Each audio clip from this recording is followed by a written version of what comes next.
Hey, what's up clickers? Gusto ko lang munang sabihin bago tayo mag-umpisa, bago ako mag-intro, nakailang ulit ako ng take bago ko masabi yung buo na to. Okay? So siguro mga 4 na beses na ako nag-take, nag-record.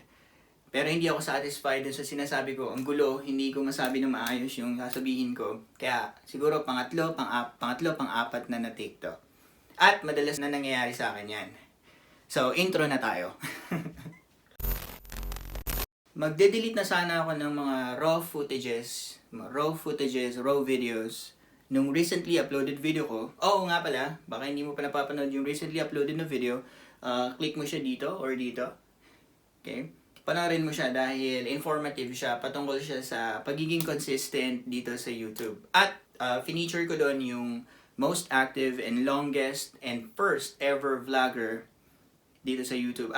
Hindi lang sa YouTube, dito sa internet. Okay, kaya kung interesado ka na malaman yun, panoorin mo siya, yung video na yun. Alright, so going back to the main purpose of the video.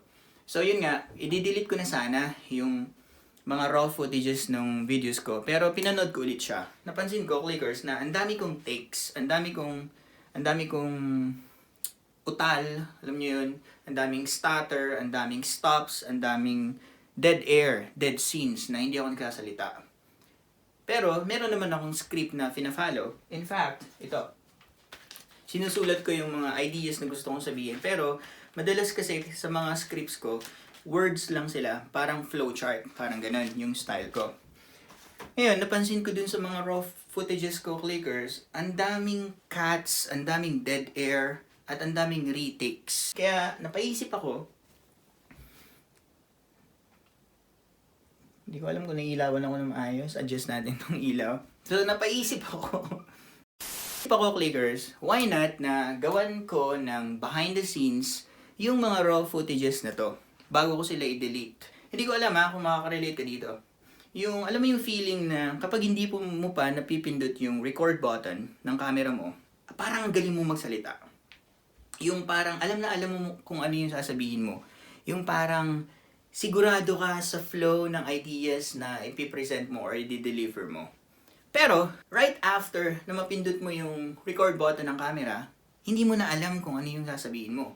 Naliligaw ka na, nalilito ka na, sabog na yung mga ideas mo. Nangyayari din ba yan sa'yo? Kaya, yun nga, naisipan ko na gumawa ng behind the scenes video para ipakita sa inyo kung ano ba yung natural, unedited na nangyayari kapag nagsushoot ako ng video. And sana makarelate ka sa video na to.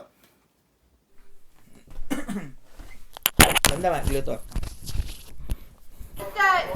Camera speed. Sound production, take 1. Hey, what's up clickers? What's up clickers? Meron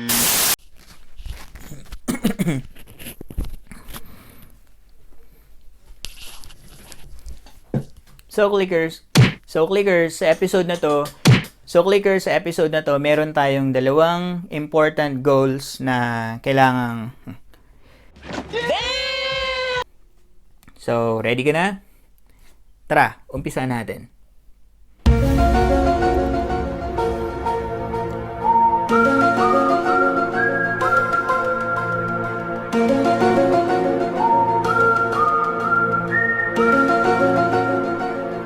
So yung dalawang tanong na yan, so yung dalawang goals na yan, aalamin natin, sasagutin natin sa paraan na may basehan at sa reasonable. So yung dalawang goals na yan, so clickers, kung ready ka na, yung dalawang goals na yan, sama-sama nating alamin, sama-sama nating sagutin sa pamamagitan ng reasonable na paraan at may makatotohanang basehan. Ready ka na? Tara! I am the one, the way your son don't need a... Itong clip, Another one. so itong clip na ipi-play ko, Another so one. itong susunod na clip, siguro, natanong mo na sa sarili mo na yan,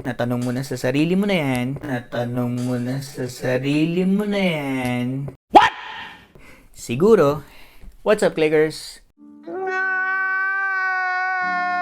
Ito yung pinakaunang video or pinakaunang vlog na na-upload sa YouTube. Hindi. itong susunod. So, clickers,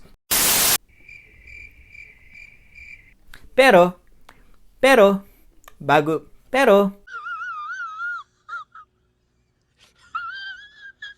hindi mo pa rin pwedeng i-consider na consistent ka in a whole sense. Sana nagigets nyo.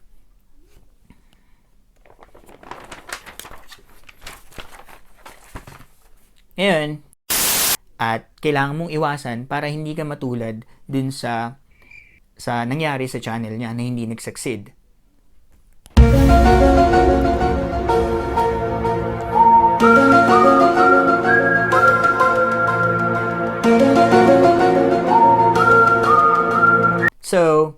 So magbibigay ako sa inyo ng So yun nga. Seriously, what the fuck are you doing? So yun nga, clickers. Imagine, 22 years nag-upload siya ng video mula noon hanggang ngayon. Pero i-share ko sa inyo. Kumbaga, No! God, please, no! No! No! unbelievable, di ba? So, sama-sama natin kilalanin.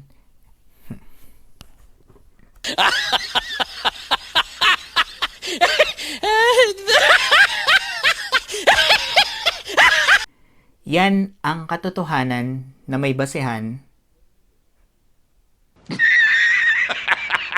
Nakakitiyan ko na ilaman. 5 minutes later.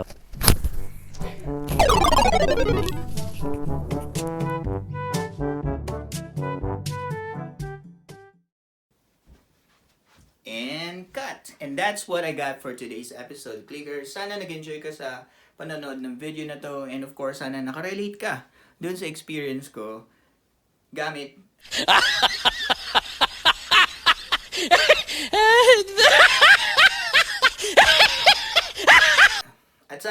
At sana nakarelate ka sa experience ko ng pag-shoot ng video.